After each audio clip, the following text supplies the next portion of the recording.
So we're on the Birmingham University All Quranic Fragments, okay, and we've looked at some issues, and we're going to continue.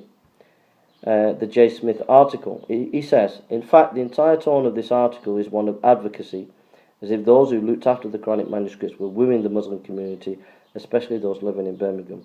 This is important. You've got to remember that a lot of these scholars in the West are puppets of Islam. They are financed by Qatar and Saudi Arabia, the university departments in the West, very often. And some of these scholars are PC, politically correct, or leftist in agenda, and they will just pander to the Islamic view, and so they won't look at the sources more critically, and they'll be in favour of siding with the Islamic viewpoint. And so you're not getting an objective view when you're listening to some of these Western scholars who the Muslims call Orientalist, are actually on the side of Islam, selling the Western culture and civilization out, because they're not actually doing proper critical study of the historical sources and manuscripts. So number 8, these particular Birmingham fragments show 4 instances of diacritical marked textual variants, one with grammatical implications and another a nonsense reading. See the breakdown below, provided that even this text has early textual variants as well as verse numbering differences. What we find in these early manuscripts is textual variants. There are verses missing or verses being changed, etc. And Muslim scholars and Muslims today will not acknowledge these as fact, and they are fact. And it's just intellectual hypocrisy and dishonesty to deny this. Number 9, it is difficult to imagine that these Birmingham folios would be so early, as it has such a well-established page layout as well as developed Quranic Hijazi script style, verse numbering and surah divisions. These are not only better than later manuscripts, but certainly earlier than the established consensus by most Muslim and Western scholars concerning when a developed Arabic scribal and literary culture would have existed. 10. The variations in the text confirm that we already know from the later Islamic tradition that there were early editing to create a basic textual form.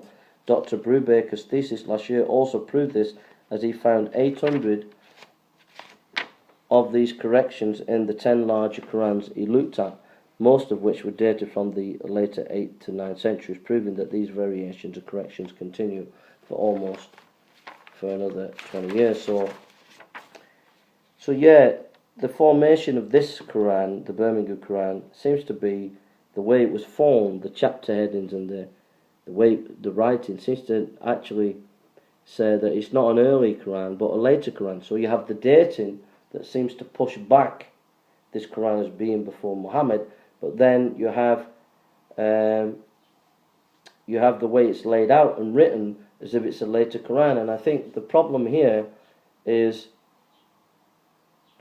it could be that also there were early writing on it that was rubbed off, and then later, 50 years later, more writing was written on. I think that might be the issue of why there's a disparity between the dating of the parchment and the actual formation of the chapters of the Quran, because that would suit a later date. So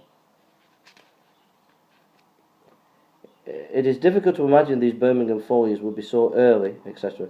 Number 10, the variations in the text confirm that what we already know from the later Islamic traditions, that there was early editing to create basic textual forms. So there was editing, you can see that in the manuscripts. 11. Simultaneously, these early textual variations suggest that there are a large number of textual patterns for the Quran than the Islamic traditions had recorded. This tells us that the community that followed the time of Muhammad, post 630 AD, were much more involved in establishing the precise wording and spelling of the text of the Quran than some traditions and many contemporary Muslim commentators have previously allowed, though some Islamic traditions do allow for them. So in other words, the text was developing. There was a development of the text, and that's another issue that Muslims won't deal with. We're trying to argue and deal with it at Hyde Park, but Mansour and the Muslims apologists don't want to get into this critical intellectual study of the Quran on an academic level of the text. Even certain Muslims are skeptical of the discovery. Saud al-Sara, the director of research of the King Faisal Center for Research and Islamic Studies in Riyadh, Saudi Arabia, doubts that the folios found in Birmingham were as old as the researchers claimed, noting that its Arabic script included dots and separated chapters. features that were introduced centuries or two later. He also referred to the possibility that these folios were washed clean and reissued later as palimpsests. So that's probably the other reason why they have an early dating. One can understand the dilemma for many Muslims concerning these very early dates within the spectrum for carbon dating of these folios, as it suggests that they have been created before Islam existed, 568 AD, forcing them to choose the later post-632 AD dates. Another scholar, Behnam Sadeji, possibly realizing that problems these folios may pose for Muslims, has just written a clever response suggesting that due to the variance, these folios are possibly nothing more than compendium texts which were then corrected into one standardized form at the time of Uthman. See his article on BBC World News Middle East 336311745. Interestingly, he is forced to admit that these earliest texts included words and phrases that were different.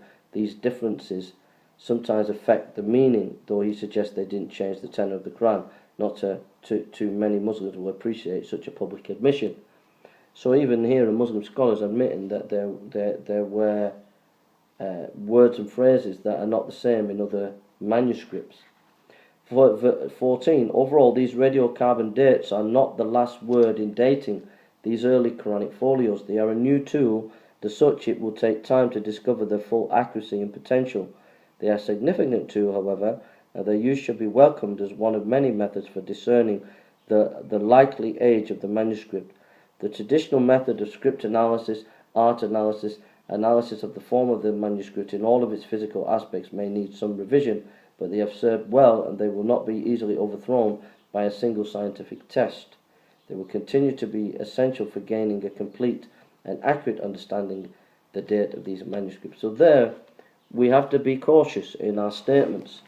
Scholarship has to be cautious about the dates of the Quran. There's a lot of dogma going around from those who advocate Islam and scholars that are on the side of Islam to jump and say this is an Uthmanic text, when actually one needs to step back and think, well, we haven't fully comprehended the research of the new scientific material with the way we've been looking at Qurans before. 15. This all suggests that there has never been just one precise or even complete text of the Quran which was preserved perfectly and used by all Muslims.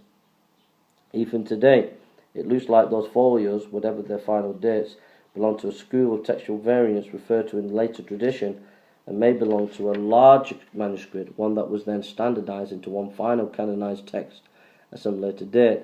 When that canonized Quran was finalized, is the answer we are all waiting to know. Hold the space.